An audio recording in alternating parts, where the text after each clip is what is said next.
Roy Baumeister causó sensación en todo el mundo cuando publicó un estudio que decía que nuestra fuerza de voluntad era un recurso limitado. Todas las personas que querían encontrar una justificación científica para su huevonés se alegraron porque pensaban: claro, si ayer fui a trabajar y usé toda mi fuerza de voluntad, es obvio que el día de hoy puede echar la flojera. ¿Crees que esté bien que tengan 5 meses de descanso usted? No, bueno, es que no es un descanso. Es una tarea fácil ser senador. Porque ese es un recurso que se agota, según la ciencia. Sin embargo, años después, un esfuerzo de replicación que utilizó a 23 laboratorios y más de 2,000 participantes no encontró evidencia para sostener esa conclusión. O hay que recordar a Darrell Bem, una figura súper respetada en la psicología social. En el 2011 publicó 9 experimentos que concluían que sus participantes tenían la habilidad de precognición. En otras palabras, leer el futuro. Fíjate que me acaba de venir una visión. Me acaba de venir una visión muy fuerte. Selena Gómez. Selena Gómez está embarazada. ¿En serio? Tiene 3 o 4 meses Selena Gómez. ¡Guau! De un hombre de color. De Weeknd. Yo creo que de Weeknd o de otro. Fíjate cómo se me vino. Moni? Va a ser niña. ¿Sí? Saludos a Selena Gómez, que sus padres son de allá de Monterrey. Bueno. Saludos. Y cabe recalcar que sus estudios se publicaron en una de las revistas más prestigiosas de la psicología. Para que los hallazgos de un estudio se puedan considerar sólidos, se tiene que poder replicar ese estudio en otro laboratorio y con otros participantes. Si se encuentra el mismo efecto en otro contexto y con otros participantes, gana confianza. Y si no se repite el efecto, la pierde. Sin embargo, llegamos a el gran pero de este episodio. Un fracaso al replicar no necesariamente significa que el estudio original sea falso. Muchas veces esos fallos son en realidad errores estadísticos, ya sea porque la réplica a lo mejor y no tuvo la muestra suficiente como para poder detectar ese efecto, o porque estamos ignorando la variabilidad natural de los datos. En una era en donde Instagram nos bombardea con frases de un estudio encontró que tu exnovio es narcisista o un estudio nos dice que la toronja da cáncer, es vital ponernos los lentes del pensamiento crítico. No basta con un resultado. La ciencia es un proceso acumulativo. Y en este episodio vamos a desmenuzar qué hace que un estudio sea creíble. Y sobre todo vamos a entender por qué la famosa crisis de replicación en la psicología es buena parte una crisis de cómo es que nosotros los científicos estamos diseñando los experimentos y cómo estamos interpretando los resultados que tenemos para nuestra conveniencia. Mi nombre es Cintia Luna, soy la host de este espacio, en donde la neurociencia y la psicología son herramientas que utilizamos para recordar que no importa en qué estado mental, emocional o físico nos encontramos, el lugar correcto siempre ha estado dentro de nosotros. Si no lo has hecho aún, me encantaría que te pudieras suscribir al canal. Si te interesa el contenido un poquito más corto y más cercano, más humano, te invito a seguirnos en Instagram en @ellugarcorrecto. Hoy vamos a hablar de esas conversaciones muy importantes dentro de la ciencia y peor entendidas. Empecemos por lo básico. De todo el episodio depende que podamos entender muy bien esta palabra, la replicación. Esta es considerada el talón de Aquiles de la ciencia, porque es la única forma que tenemos para verificar si el hallazgo original de un estudio es real o una simple coincidencia, lo que en la ciencia se conoce como un falso positivo. Piénsalo así: si yo lanzo una moneda 5 veces y me sale las 5 veces águila, podría escribir un paper súper triunfal titulado "Descubrí la moneda mágica que siempre cae en águila". Pero si tú agarras esa misma moneda y la lanzas otras 5 veces y a ti te salen 3 soles y 2 águilas, mi descubrimiento se desinfla. La replicación es justamente eso, que otra persona en otro lado agarre una moneda y vea si lo que estás diciendo es cierto. Y aquí viene algo que casi nadie aclara. No todas las replicaciones son iguales. De hecho, existen 2 tipos de replicaciones. La replicación directa hace exactamente lo mismo que el estudio original. Es el mismo diseño, el mismo procedimiento, las mismas mediciones y analizan la información exactamente de la misma manera, solo que con participantes nuevos. Es una versión que sí es una copia fiel al estudio original. Mientras que la replicación conceptual, en cambio, solo intenta contestar la misma pregunta original, pero sin seguir estrictamente el mismo protocolo. Cambia el método, el contexto, la población, pero busca encontrar el mismo efecto en el fondo. Las dos son muy valiosas, pero por razones distintas. La directa nos dice que el efecto existe tal cual como lo describieron, y la conceptual nos intenta decir algo ambicioso, que el efecto es lo suficientemente robusto como para aparecer aun cuando cambiemos las condiciones. Y es importante que nos quedemos con esto, porque mucha gente dentro del internet veo que se pelea sobre si un estudio se replicó o no, sin siquiera ponerse de acuerdo qué tipo de replicación se condujo. Pero hablemos del escándalo. La crisis de replicación no es solo un nombre que yo inventé. Es un término que sacudió a todo el campo de la psicología en la última década. Las cifras son bastante aterradoras. En el 2015, un grupo enorme de científicos se juntó para coordinarse bajo el nombre de Open Science Collaboration.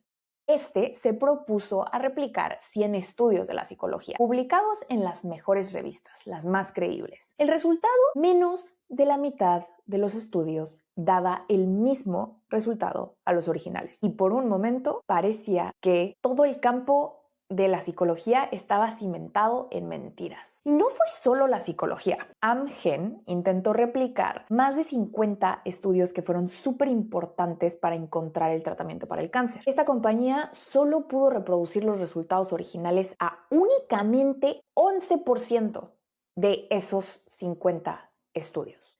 Cuando la revista Nature encuestó a muchos investigadores para preguntarles si creían que había una crisis de replicación dentro de la ciencia, el 52% dijo que sí, que en efecto había una crisis y muy seria. El otro 38% dijo que era una crisis leve. O sea, tienen la sensación de que sí hay un problema dentro de la ciencia. Y este es el punto de la historia en donde la ciencia se vuelve catastrófica. He escuchado a varias personas famosas decir, me voy a salir del culto de la ciencia, donde los titulares nos comienzan a gritar, ciencia está rota, y donde muchos activistas políticos, sobre todo los que tienen opiniones que van en contra de la evidencia científica, agarran este tipo de crisis de replicación como un conducto para desacreditar toda la ciencia y todo lo que ha hecho en toda la historia. Pero aquí es donde tú y yo y los oyentes del lugar correcto vamos a pausar, vamos a respirar y nos vamos a poner nuestros lentes de pensamiento crítico.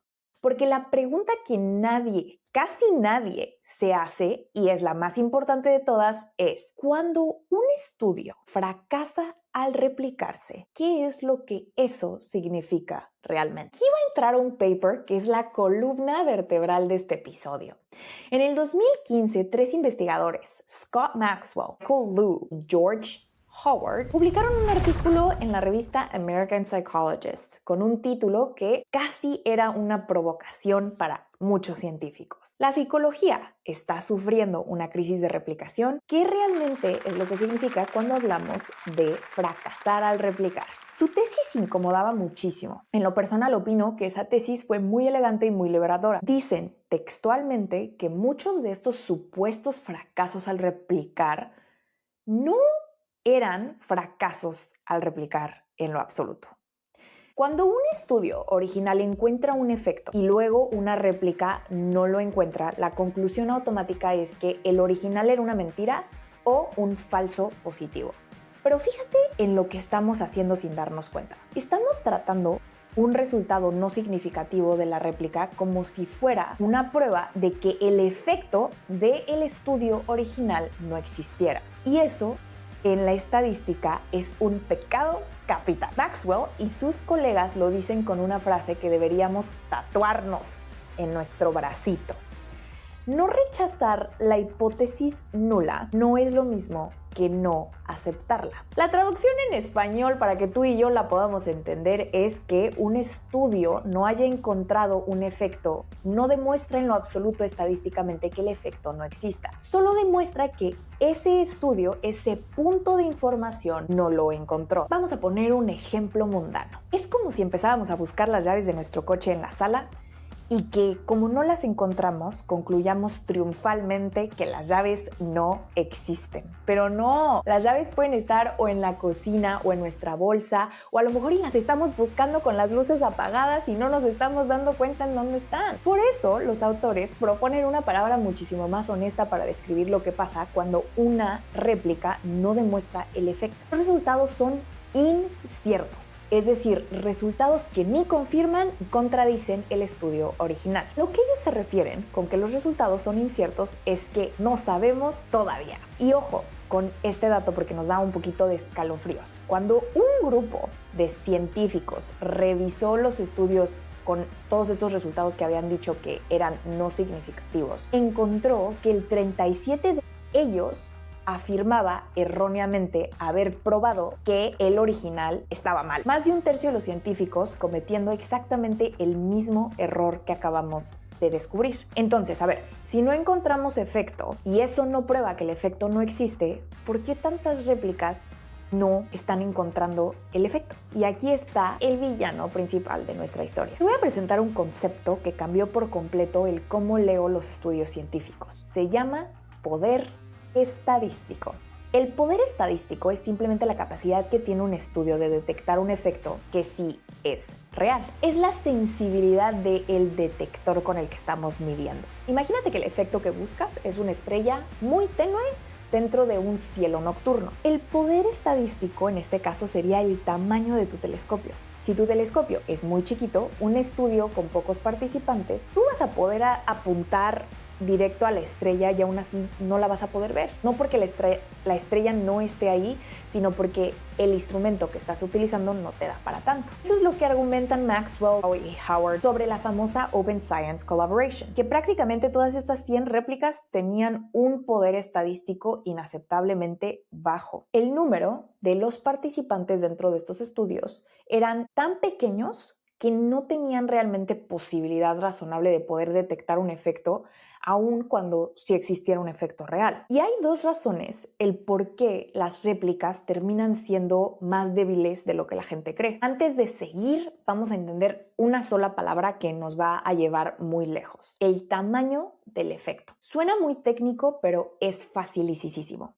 El tamaño del efecto es simplemente qué tan grande es la diferencia que algo genera dentro de un contexto. Te lo explico con una pastilla para dormir. Un efecto grande sería que si tú te tomas esta pastilla que yo te voy a dar para dormir, tú duermas 4 horas más de lo normal. Un efecto pequeño sería que únicamente son 4 minutos. Es decir, se hace diferencia, pero no tan grande como para que realmente sea visible. En resumen, el poder estadístico es la capacidad que tiene un estudio para poder detectar un efecto, aunque sea muy pequeñito.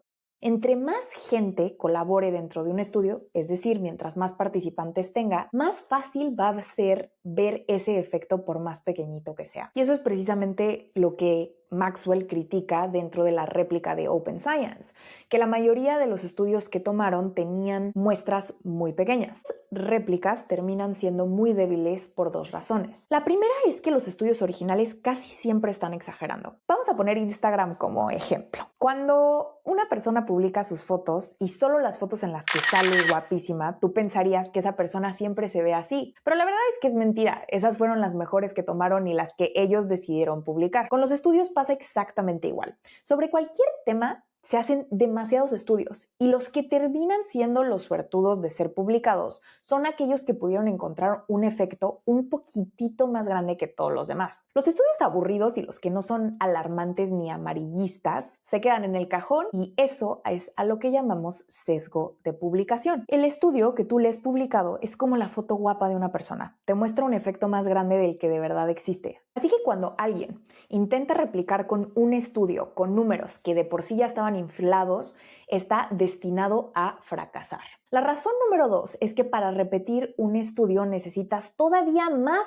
gente que el original, no la misma cantidad de personas. Lo intuitivo sería que si un estudio original tuvo 80 participantes, si yo replico ese estudio con otras 80 personas, listo, estamos siendo muy justos y podemos llevar a cabo nuestro experimento. Te voy a poner un ejemplo que utilizaron los autores dentro de ese paper. Este estudio original que utilizó a 80 personas encontró el efecto de que el café te hace más productivo. Pues bien, para que tu réplica tenga apenas un 80% de probabilidad de volver a verificar que el café nos hace más productivo, necesitaríamos 128 personas, más de la mitad extra. Y eso solo es si queremos tener el 80% de probabilidad de que volvamos a encontrar ese efecto. Ahora, si nos queremos ir realmente a lo seguro y queremos tener 90% de probabilidad, vamos a necesitar 172 personas, o sea, más del doble. Y esto nada más es porque nosotros tenemos que asumir que los números dentro del estudio original se inflaron. Así que para poder confirmar ese efecto vamos a tener que utilizar a más personas como para que podamos encontrar ese efecto de una manera más clara. Lo que hacen muchas personas dentro de la ciencia y de la vida real es que repite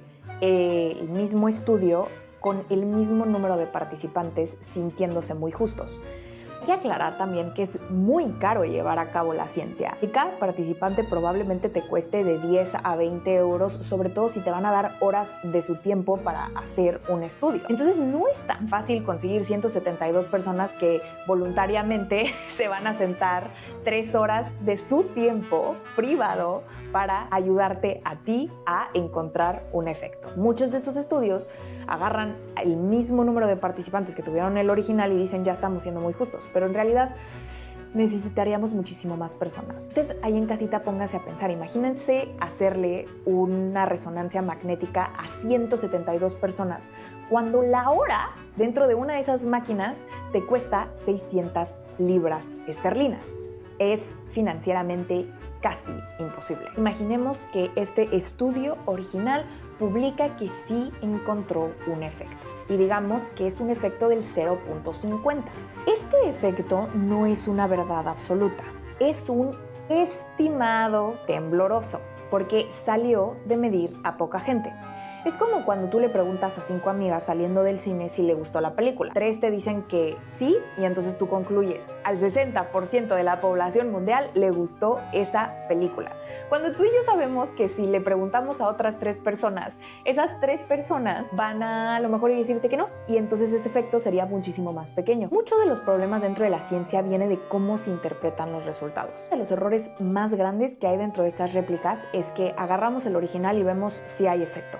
Agarramos la réplica y decimos no hay efecto y después los ponemos a la par diciendo se contradicen, entonces la réplica está tumbando al original. Esto suena como si fuera lo más lógico de hacer, pero esto es muy similar a cuando 2 personas están escuchando el mismo susurro, el mismo efecto súper pequeñito dentro de un estudio. La primera dice, sí oí algo, creo que dijo hola. La segunda dice, no sé muy bien qué escuché, no me quedó claro. ¿Tú dirías que estas 2 personas están contradiciendo, es decir, que no escucharon nada? No, una quedó un poco más segura que la otra, nada más que la segunda no dijo, ahí había puro silencio, dijo, no me quedó claro que escuché. Y son 2 cosas totalmente distintas. Eso es exactamente lo que pasa cuando un estudio se dicta como significativo y uno no significativo. Significativo únicamente quiere decir quedé bastante seguro de que sí había un efecto muy claro. No significativo quiere decir no me quedé del todo seguro. No quedarte segura no es lo mismo a decir no hay nada ahí. Y hay una frase de 2 estadísticos, Gell-Mann y Stern, que lo dice perfectamente, aunque suene como un trabalenguas. La diferencia entre un significativo y no significativo no es en sí misma significativa. O sea, que uno haya cruzado esta línea de seguridad estadística y el otro no prueba que de verdad sean diferentes. Pueden estar diciendo casi lo mismo. Pero ¿cómo es que nos podemos dar cuenta de que están diciendo casi lo mismo? Imagínate una báscula súper chafa, de esas que se mueven, te pesas y un día te marca 60. Te bajas, te vuelves a subir otra vez y ya pesas 62. Tú no has comido tamales de cochinita pibil en ese mismo día. Después te vuelves a subir y de repente dices 59 y tú dices, ay, pues yo estaré más gorda o yo estaré más flaca. ¿Cuánto pesas en realidad? Pues tú pesas como entre 59 y 62. Cada vez que te subes, la báscula le agrega un poquito de temblor al azar a tu peso verdadero. Ninguna lectura sola es la verdad absoluta. La verdad anda escondida dentro de ese rango. Pues en un estudio es exactamente lo mismo. Una sola pisada en una báscula temblorosa. ¿Y por qué tiembla? Pues porque no podemos nunca dirigir un estudio que mida a toda la población mundial. Solo estamos utilizando un puño de personas que nos tocaron por suerte, y la mayoría de las personas que utilizamos dentro de la psicología para nuestros propios estudios son estudiantes de psicología. Es decir, lo tienen que hacer en muchas de las universidades para mejorar su calificación dentro de su clase de estadística. Entonces, son personas que conocen estos temas y que hacen estos exámenes, pues es obviamente que hay un sesgo enorme dentro de ese grupo de la población. Y ahora, si nos ponemos un poquito más críticos y pensamos quiénes son las personas que tienen el sustento económico, pues probablemente son personas blancas privilegiadas dentro de la psicología. En muchos estudios hay que ver qué tipo de participantes son, qué tipo de contexto económico tienen, qué tipo de pruebas estadísticas se hicieron para analizar esos datos. Si nos hubieran tocado otras personas, el número hubiera sido totalmente distinto. Y ese temblor en la ciencia es inevitable. Pero algo que nos tiene que quedar muy claro, mientras menos gente haya dentro de un estudio, más tiembla esa báscula. Por eso, en lugar de creernos esta lectura tal cual como la vemos, lo más honesto sería decir que el valor real anda en un rango de aquí a acá. El estudio no dice pesa 60, dice pesas entre 59 y 62. Es decir, que se publiquen esos resultados y los intervalos que se encuentran dentro de los resultados. A este rango y a este intervalo, en la estadística lo conocemos como el intervalo de confianza. Hubo una replicación masiva, muy bien hecha, de un efecto en estudios de memoria que se llamaba verbal overshadowing. El efecto de describir con palabras una cara que viste puede empeorar tu capacidad para reconocer la cara después. Participantes de 31 laboratorios de todo el mundo, todo fue coordinado, todo fue preregistrado. Es decir, dieron su hipótesis antes de conducir el estudio, porque ese ya es un nuevo requisito dentro de la ciencia. Todo se hizo muy bien, hecho bajo las reglas más estrictas. El intervalo de confianza de cada laboratorio individual incluía el 0. O sea, que ningún laboratorio por sí solo encontró un efecto significativo. 0 laboratorios de 31 pudieron encontrar un efecto. Si te hubieras quedado ahí únicamente diciendo, pues todos estos 31 laboratorios no encontraron ningún efecto, entonces quiere decir que el efecto no existe, hubieras fracasado. Porque cuando juntaron esos 31 estudios y condujeron un meta-análisis, o sea, sumando todo el poder estadístico disperso en un solo telescopio gigante, que era un solo estudio, el efecto apareció clarísimo y era enorme. El intervalo de confianza combinado ya no incluía el 0. El efecto era real. Es decir, no había suficientes participantes dentro de un solo laboratorio como para poder ver el efecto. Pero cuando juntaron todos los participantes de todos los laboratorios y los compararon, lo pudieron ver clarísimo. Esa es la lección entera de todo el episodio. La verdad científica no vive en un solo estudio, vive en la acumulación de muchísimos estudios. Hasta los expertos sobreestiman lo fácil que es dejarnos engañar por nuestra propia intuición. Es decir, queremos encontrar algo y vamos a acomodar todas las piezas para que el resultado sea como nosotros queremos que sea, porque nosotros queremos probar lo que queremos encontrar. Y si tenemos una pregunta, entonces vamos a ser muy exitosos si nuestro estudio respalda que nosotros teníamos la razón. Y aquí tengo que ser súper honesta porque en este espacio no nos encanta el pensamiento mágico, tampoco nos encanta lo blanco y lo negro. Nada de lo que dije significa que todo está bien y que no hay crisis dentro de la psicología y que no haya problemas reales. Los hay y son muy serios. Sí existe el fraude, existen los datos inventados, existe el p-hacking, que es torturar los datos hasta que confiesen el resultado bonito que a nosotros nos favorece. Porque muchos científicos agarran puntos aislados de data y los combinan y los analizan de cierta forma que les vaya a dar el resultado que están buscando. Y también existe mucha gente preocupada por exponer un título llamativo solo por ganar fama, en lugar de querer hacer bien la ciencia. Y existe el sesgo de la publicación, que premia mucho lo espectacular y entierra lo aburrido, lo real y lo que hacen científicos serios. El punto de Maxwell no es que no hay ninguna crisis y que todo está bien. El punto más fino y el más valioso de todos es que muchos de los casos que contamos como fallaron al replicar un estudio están mal diagnosticados. Confundimos el que no se haya encontrado un efecto con el efecto no existe, cuando muchas veces lo único que falló es el tamaño de los instrumentos que estamos utilizando. Hay una diferencia abismal entre decir esta teoría es falsa y decir todavía no tenemos suficiente evidencia para poder decidir.